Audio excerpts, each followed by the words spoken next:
I got 3 stars and 1A in my A-levels, I graduated as valedictorian, and I got accepted into the University of Hong Kong with a scholarship. Here are the 4 things you need to understand if you truly want to become an A-star student. Number 1, you need to use all of the available time that you have. Right now, school has probably just started for you, right? You're going into IGCSE, AS, A-levels, it doesn't really matter. What you need to understand is that you need to start now. Right now. This is not a drill. You need to start grinding right now. Because what most students in my old school, when I was in high school, right? Most students during the year, they're just going to just mess around, screw around, and not doing anything productive. They'll think to themselves like, oh, the exam is like what, like 6 months, 7 months, 10 months away? I can relax and do whatever I want. That's not the A-star student mindset. If you truly want to become an A-star student, which is a top 1% goal, you need to not do what 99% of other students are doing. So there's one time where I was in my dormitory and I was in the corridor waiting for my laundry to finish. And I was talking with this year 4 science student. Her name, let's call her Emma. Emma is a really crack student, and I ended up talking to her and I asked her for study advice. And you know what she told me? She didn't tell me Pomodoro, flashcards, past papers, blah, blah, blah. You know what she told me? She told me the number 1 thing that helped her get good grades was to start early. She literally told me that in order for you to get good grades, you need to cram like the exam is tomorrow. When I heard those things, I was like, wow. Even I wasn't expecting that because I thought she would just give me some study tips, right? She literally told me that she crams like the exam is tomorrow. And that just made me realize like, damn, even I wasn't doing that. But if a student of her caliber, year 4 science student in HKU with scholarship, honestly really crack student, if she is studying like tomorrow's the exam, shouldn't you do the same? What does it take to become an A-star student? You need to not do what 99% of other students are doing. So instead of watching K-dramas, watching Netflix, scrolling on Instagram, and just hanging out and partying with your friends, why not just start studying earlier? Do past paper questions, create flashcards, RemNote, all of the systems that I teach. By the way, I teach all of this in my premium communities, my first link in the description below. You do all of these things during the start of the exam, like during the start of the school year, right? You're going to succeed. There's no question about it. Secondly, you need to understand what top 1% actually means. I've said this before, but what does it really take to get into that top 1%?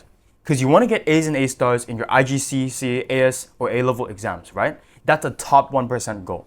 You need to not do what 99% of people are doing. That means you need to think, what are the people, what are the masses, what are my friends, people who aren't doing so well in their exams? What are they doing? And how can I avoid them?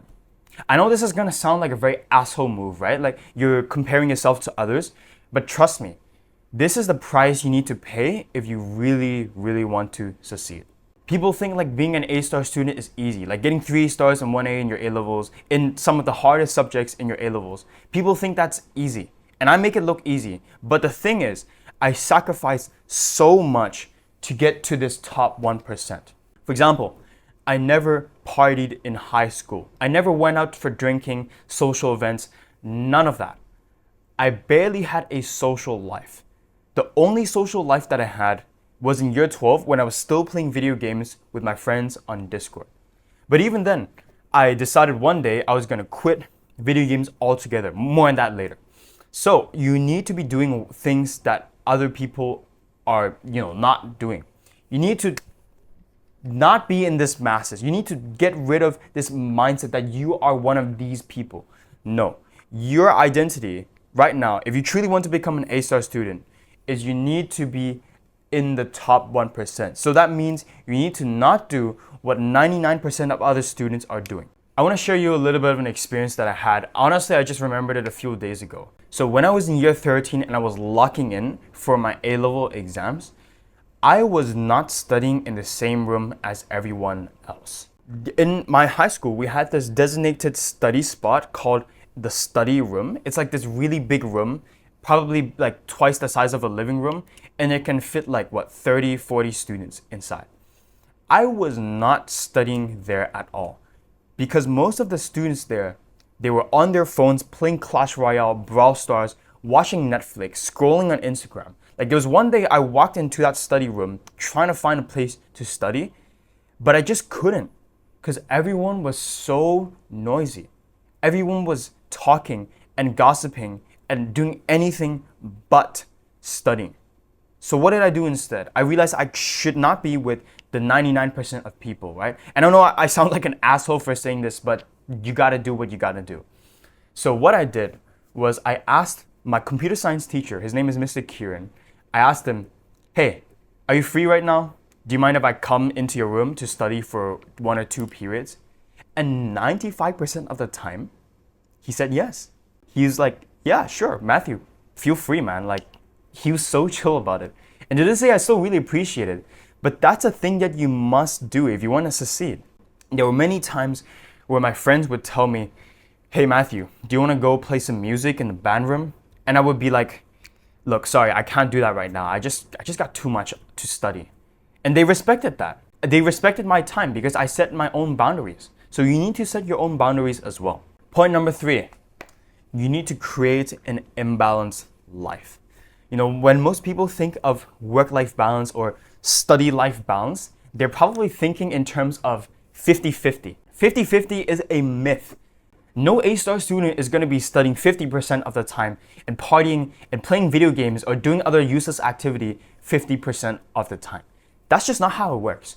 The A-star students, the top 1% students, they're not doing those things. Instead, they are studying probably 80 to 90% of the time, with 20% or 10% being like leisure, fun activities, blah, blah, blah. You know what the A-star students are doing? They're studying 80% of the time and spending that rest of the 20% improving themselves and doing things that will help them study better. Here's what it looks like. So in year 13, the only things that I would do outside of studying were sports, gym, and that's it. Those were the only 2 things that I did. So why only sports and gym? Because I know that sports and gym, those are the 2 things that can actually help me become more disciplined, focused, and motivated. In other words, these 2 activities, so-called leisure time, right? Those were actually helping me study. So in year 13, I was basketball captain, MVP for basketball, and I was also MVP for swimming. And I also did volleyball as well. Why did I do those sports that seemed useless? Because those sports actually helped me study better. They increased my sense of competitiveness, which honestly I needed because I knew I was not going against the people in my school, but the entire world. I've never gone out or partied in high school ever. I never went to a single social event after school. I never even really met up with my friends in person to, play sports and do all of these other things. Because I was locked the hell in. I was locked yeah, you know what I'm saying. Like, I was locked in. Like, so many other students around me, like, there were some conversations in the study room where it was like, study room. They would be like, hey, you guys want to go out tonight? Like, we have this place booked and blah, blah, blah, blah, blah. And I was just there thinking like, okay, yeah, I'm not going to join these people. And what ended up happening was that these people never really invited me to go to parties. Okay, I didn't really care. I didn't want to go to parties anyways. So I just didn't go. I set boundaries between me and them, and they respected me. The only 2 times I went for a party and social event was after my year 13 exams were finished. So it was during the summer. I had tons of free time. That's when I started to relax.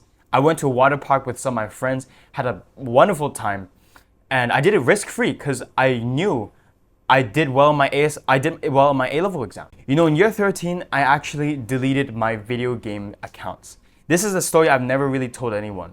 I actually deleted Roblox completely. You know, in year 12, I was averaging around I probably had over 5,000 hours on Roblox alone.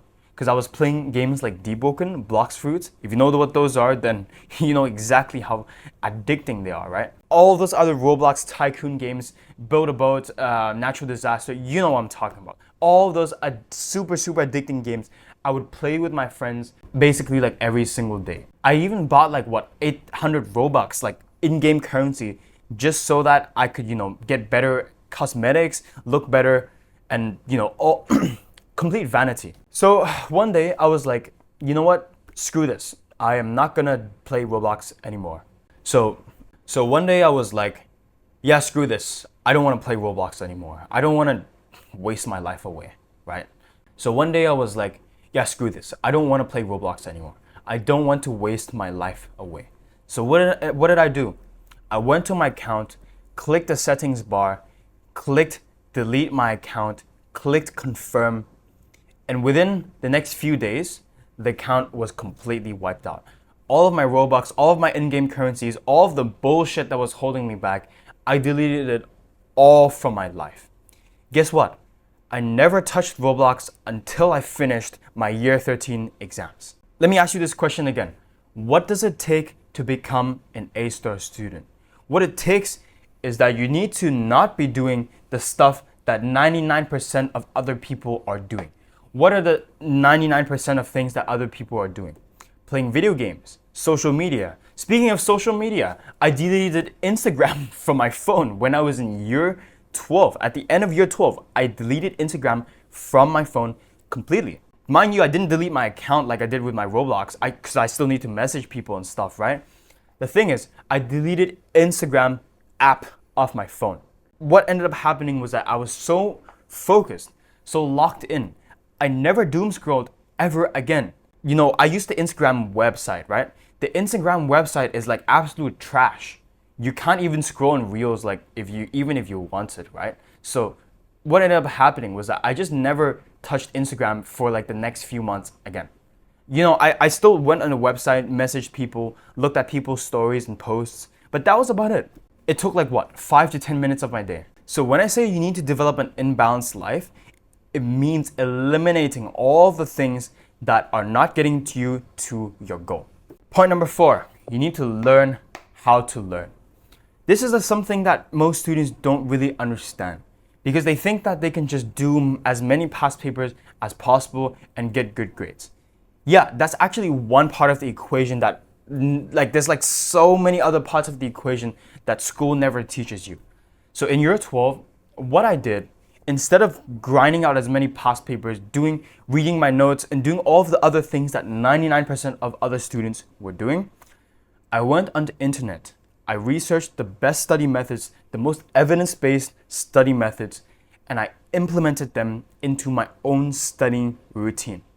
That was when I discovered things like active recall, RemNote, which is the flashcard app that I consistently recommend, and how to actually do past papers effectively, and other more nuanced stuff like what to do when you're studying, how to become more focused, how to become more disciplined, all of those things that I never really learned. You know, most people think that studying is just doing as many past paper questions as possible. If you come from an Asian household like me, you know exactly what I'm talking about. What I'm saying is that there's so many other aspects of studying that you just don't even know. So you need to learn how to learn. Once I learned how to learn, I ended up studying way less than I did before and get way higher grades than I did before as well. By the way, if you're an IGCSE A-level student who wants to learn how to study, you want to know how to study so effectively that you can literally cut your studying time by like hours a week, then you can check out the first link in the description below. What does it take to become an A-star student? To become an A-star student, you need to do what 99% of other students are not doing. What does that look like? You need to be learning how to learn, and you need to be investing your free time into learning how to learn. When you start to learn again, when you start to study again, you can cut your study time in half, and you can use that rest of that study time, the free time that you have, to do activities like extracurriculars, sports, gym, things that actually help you study better. When I was in year 12, I literally had to spend months and months trying out so many different study methods like blurting, Feynman technique, Pomodoro, you name it, right? I had to spend so much time actually investing my time into learning how to learn. And I literally wasted so much time. But looking back, was it worth it? Hell yeah. I got 3 stars in one of my A-levels. It was worth it. And even now in university, because I learned how to learn in year 12 and year 13, in university, I'm able to study better than I ever did before because I learned how to learn. And you can do the same as well if you just learn how to learn. If you want to do this, the easiest way to do it is through my paid program, A-Star Students. First link in the description. I teach you all of the systems, all of the mindsets, all of the tips and tricks, every hand in the book on how to study better and study more effectively so that you can have free time to do the things that you actually love. Again, I'm going to say this one more time. What does it take to become an A-Star student? To become an A-Star student, you need to do what 99% of other students are not doing. Because the brutally honest truth is that you're not just competing with the people in your school. You probably think, I had this thought in year 11 where I was like, oh, I'm just competing with the rest of the people in my school, right? The thing is, I never really got to see the big picture. Because the big picture, the reality is you're not just competing with the rest of your school. You're competing with the entire world. The A-level and IGCSE exams are curved. They're literally curved. So if you want to be in the top 1%, you need to do what 99% of students are not doing. Let that be the message that I have for you today, and actually go and take action. As always, may God guide us on the right path, and I'll see you in the next video.